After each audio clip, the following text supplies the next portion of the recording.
Guys, रोशन भाई एक auto driver थे। वो हमेशा ऑटो चला के बाजार जाते थे और वहीं पे आसपास जो भी लोग जहाँ पे भी जाना चाहते थे, यानी कि तकरीबन 10 किलोमीटर के रेंज में, वो उनको वहां पे लेके जाते थे और फिर उनका जितना पैसा होता था उनको ग्राहक दे देते थे। तो ऐसे ही जो भाई थे वो गुजर बसर करते थे अपनी जिंदगी का और अपने परिवार का। रोशन भाई जब शहर जाते थे ऑटो लेके गाँव से, तो एक सुनसान रास्ता दे के जाते थे, इसीलिए वो सुबह सुबह घर से निकलते थे और शाम के 7 बजे को वो घर जल्दी वापस आ जाते थे। उस सुनसान रास्ते के बीच में बहुत ज्यादा मतलब जंगल था साइड में, ठीक है, बहुत ज्यादा जंगल एरिया था, मतलब चारों ओर सिर्फ पेड़ ही पेड़ थे और बहुत ज्यादा जंगल जैसा टाइप का एरिया था वहां पे। तो रोशन भाई हमेशा वही जगह देख के बाजार आते थे और जाते थे। तो रोशन भाई हमेशा की तरह उस दिन बाजार आए थे और काम खत्म करके वो जल्दी जल्दी घर के लिए निकल रहे थे। तभी उन्हें एक औरत दिखाई दी कि एक जगह पे,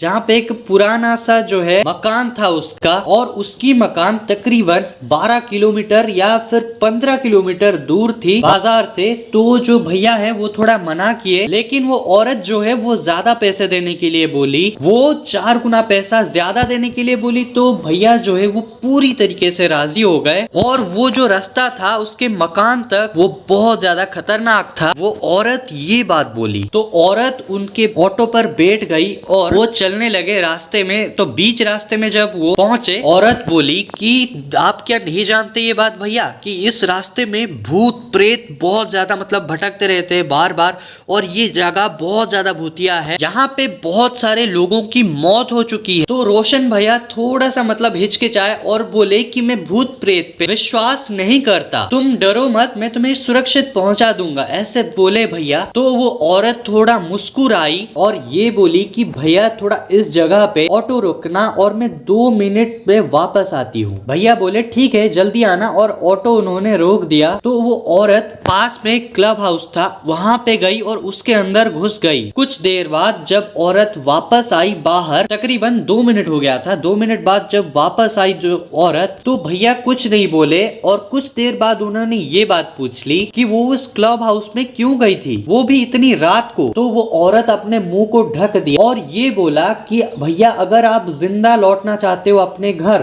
तो मुझे ये क्वेश्चन ना पूछ के अपना ऑटो अच्छे से चलाओ और मैं जहाँ कहती हूँ वहाँ ले चलो। तो भैया थोड़ा हिचकिचाने लगे और बोले ये क्या बात कर रही हूँ मेरे साथ ऐसे। उसने कहा चुपचाप ऑटो चलाओ, नहीं तो मैं अभी कुछ करूंगी ऐसा कि तुम डर के मारे पूरा यहीं पे मूत दोगे। औरत का ढका हुआ मुंह देख के भैया को थोड़ा सा ज्यादा शक हो गया। बहुत देर तक भैया ऑटो चलाने लगे और कुछ देर बाद उन्होंने देखा कि एक मकान है आगे।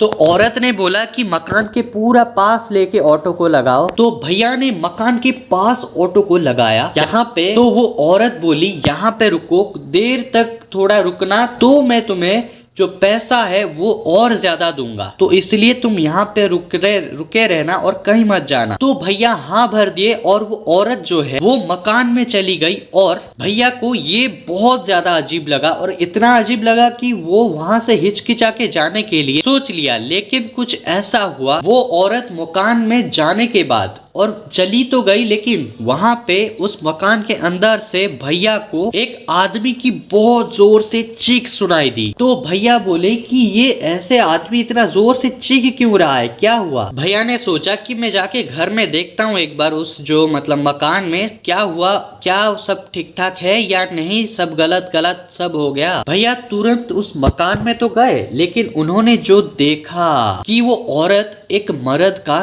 गला फाड़ के खून पी रही थी उनके सामने, और वो औरत पीछे मुड़ के उन्हें देख भी लिया। तो वो जो ऑटो वाला था यानी कि रोशन भैया बहुत तेजी से वहां से भागने लगे और किसी तरीके से उन्होंने ऑटो में बैठ गए। तो वो ऑटो में जब चाबी लगा रहे थे ताकि ऑटो स्टार्ट करें, तो उन्होंने देखा कि औरत बहुत तेजी से भागते हुए आ रही थी और औरत की मुंह का जो वो घोड़ा हुआ था या ओढ़ा हुआ था, जो अपने मुंह में जो दुपट्टा जैसा, वो भी खुल चुका था। तो वो औरत का मुंह बहुत ज्यादा डरावना दिख रहा था और उसके आंख, मुंह, उसके गाल में केवल खून ही खून लगा हुआ था। तो वो औरत उससे रुकने के लिए कहा और कहा कि रुको रुको रुको, मैं तुम्हारा ये दे दूंगा, क्या बोलते हैं, उससे पैसा दे दूंगा भाई।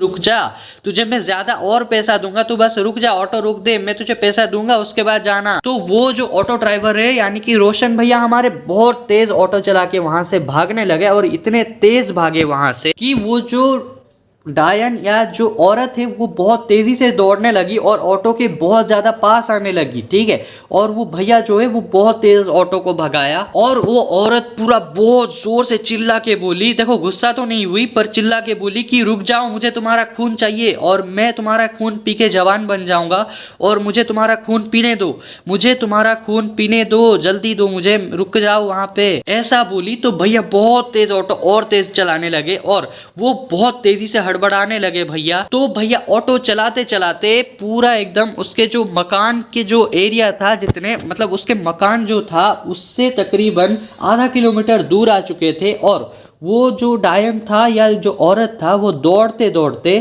वहां तक नहीं आ पाई। वो आधा किलोमीटर से ही वो वहीं पे रुक गया और रोशन भाई ऑटो चलाते चलाते पूरा आ चुके। तो रोशन भाई जब फिर से बाजार पहुंचे तो बहुत सारे लोगों को उन्होंने ये सब पूछा। तो बहुत सारे लोग रोशन भाई को ये बोले कि तुम वहां से बचे कैसे। रोशन भैया बोले कि वो जब वो घर से बाहर आ रहा था तो मैं तुरंत भाग के ऑटो में बैठ गया और यहाँ पे चला आया, लेकिन आते आते उसने मेरा पीछा किया था, लेकिन आधे रास्ते में वो मेरा पीछा करना छोड़ दी थी। सारे लोग रोशन भैया को बोले कि भाई तुम बच गए, ये बहुत बढ़िया बात है। वो जो भी मतलब मर्द लोग देखता है उनको ऐसे ही ऑटो वाले को चलने के लिए बोलता है उस मकान के पास और वहां पे वो बहुत सारे लोगों को मतलब जो उनका डेड बॉडी बोल दो या तो उन्हें बांध के रखा होता है हमेशा ऐसे किडनैप करके, और वो वहाँ पे पीती है। और जो क्लब हाउस है वहाँ पे जो जिंदा लोगों को वो रखा हुआ होता है उस क्लब हाउस में बांध के, और वो उनका खून पी जाती है या तो उन्हें मार देती है जब उन्हें भूख लगता है। और वो उसका खंडहर या मकान जो कह रहे हो वो उसका घर जैसा है, यानी कि वो लोगों को वहां पे भी रखती है और जब उसका घर जाने का मन करता है तो वहां पे वो घर जाके वो उन लोगों को भी मतलब मार के खा जाती है और उनका खून पी जाती है बहुत मतलब बेरहमी से। लेकिन रात के 9:30 बजे के बाद अगर उसके 1 किलोमीटर के दूरी से अगर कोई आता है तो उसके घर से ½ किलोमीटर के दूरी से वो कभी क्रॉस नहीं कर पाती, क्योंकि वो रात में ज्यादा बाहर नहीं निकलती और अपना जो काम है वो मतलब सुबह सुबह करती है, लोगों को ऐसे शिकार बनाती है और रात में बस उनका जो खून पीती है और ऐसे ही कुछ करती है। इसीलिए वो घर को छोड़ के वापस नहीं आती रात में। ठीक है, तो तुम बच गए, बहुत बढ़िया हुआ। तो वीडियो अगर पसंद आया हो तो लाइक जरूर से कर देना। मिलते हैं नेक्स्ट वीडियो में, तब तक के लिए बाय बाय।